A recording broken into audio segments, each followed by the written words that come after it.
Well, hello everybody. Here we are today doing a season preview for the Detroit Red Wings. Before we start, please make sure to give this video a thumbs up and join the Hockey Brigade if you would like by subscribing. Now, let's talk about Detroit.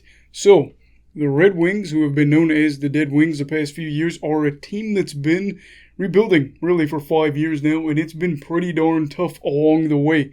In fact, they finished 7th or worse in their division 4 out of the past 5 seasons, but they've only had one top 4 pick in the past 5 years, and they've had some really bad luck in the draft when it comes to lottery odds for that. In fact, one year they finished worst in the league and then ended up being 4th because of that. So, regardless, they still have a lot of young players to keep an eye out for this year as we're focusing on what is their goal for this year. And this is going to be something to look forward to. The most exciting player to me right now is Moritz Seider, and he is so, I don't even know I'm just looking forward to him playing this year. Now, he was drafted 6th overall in the 2019 draft. People lost their mind. Everybody was like, why is he getting drafted this high? Some people didn't know who he was.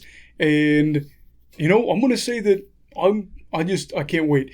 I have waited patiently for his debut, and he has played with the Grand Rapids Griffins in the AHL, and he has played in his SHL team the past 2 years there. Labels are going to be put on him right away. They're going to say, hey, his offensive game stinks if he doesn't go out right out away. Because, hey, when he was drafted, everybody was like, he's got no offensive potential. But I'm really just interested to see how he plays for the Wings his rookie year. And he's probably going to play a top 4 role for them, and I'm legitimately excited for him.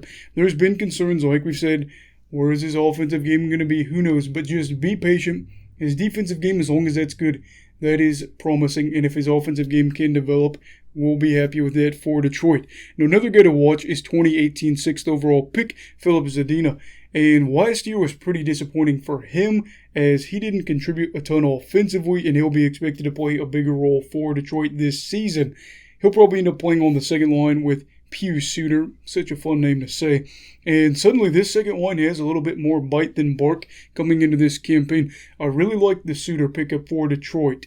I'm a little worried about Zadina that if this year doesn't go well, maybe Stevie says, hey, he's not one of my guys. I didn't draft him. I came here and he was already there. So maybe it's time to move on. But we have a 82-game season in between that time to see what happens there before that potential decision. Now, either way, that is a good storyline to keep an eye out for, but so is another, and that will be seeing if Alex Nadelkovic can be the starter for Detroit going forward. And for me, you look at what he's trying to do. He is trying to prove Carolina wrong as he was traded from Carolina in a really weird deal, but either way, Carolina basically wouldn't pony up. They wouldn't give up money for him or to give him the deal. Now he's on a 2-year deal for $6 million with Detroit. And while his sample size was really small last year, he was good. Okay, he had the 3rd best goal save above expected in the league last year. Who was above him?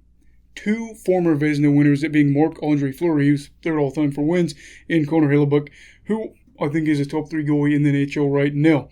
Now, things probably won't go as well for him this year due to the talent gap between him and the current team that he's on compared to the former team. Carolina is better right now. But if he can show that this is a year that he is still a quality player, that will be huge for him because he could be exactly what Detroit needs in net.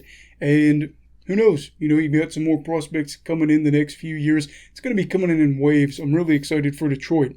Now, I'm not expecting him to win a Vezina this year, but I'd really like to see him stick it to Carolina after he was traded on his wedding day. That's a terrible day. But, that is rough, but so is worrying about your job. And this is going to be a big storyline here, too.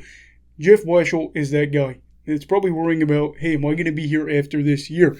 Eiserman has said before that he's going to give Jeff a chance. He is going into, his 6th season, I believe, and he has not had a lot of talented rosters during his time in Motown, but this year seems to be different in terms of what the expectations are. He made the playoffs 1 year, I believe, the very first year with Detroit, and since then, life has not been gravy. So this would be, good grief, it's been a minute since he's been in Detroit.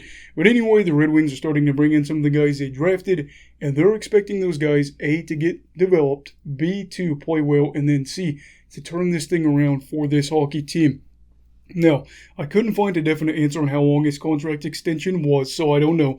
But winning might just make his job fun right now, but also give him that security and him be able to coach a little bit better going forward. I don't know about you, but I think that I would be really stressed considering the teams that he's had and the performances they've had at the end of each season. But I think for Jeff, it's going to all be about, hey, we've got some guys coming up. Stevie has shown that he's got some faith in me. He's going to be patient. He's going to let me try to develop these guys. And hey, we got to get going. We got to get turning this thing around because you look at Detroit. They had 25 straight seasons of making the playoffs. And since then, this is their longest playoff drought since the 1979 to 83 Red Wings, I believe. Something's going to have to change in Detroit. I'm not saying it's got to be Jeff. I'm just saying this year has got to be a different year for them. And, we've talked about a lot of things in this video, but what is the goal for Detroit at the end of this? We talked about a lot of things that factor into that. For me, playoffs still seem to be a long ways away, but regardless, again, results. That's what they need to see. Detroit needs to be bold and shoot for an 80-plus point season. We talked about that with New Jersey. And while New Jersey is probably better suited for a resurgent season, Detroit, I would really love to see them go for an 80-point season. If they hit it, I would be really happy for them because this fan base is used to winning. They have not been a winning team the past, 4 or 5 years now, and they haven't, really done anything in that time except finish towards the bottom of the league.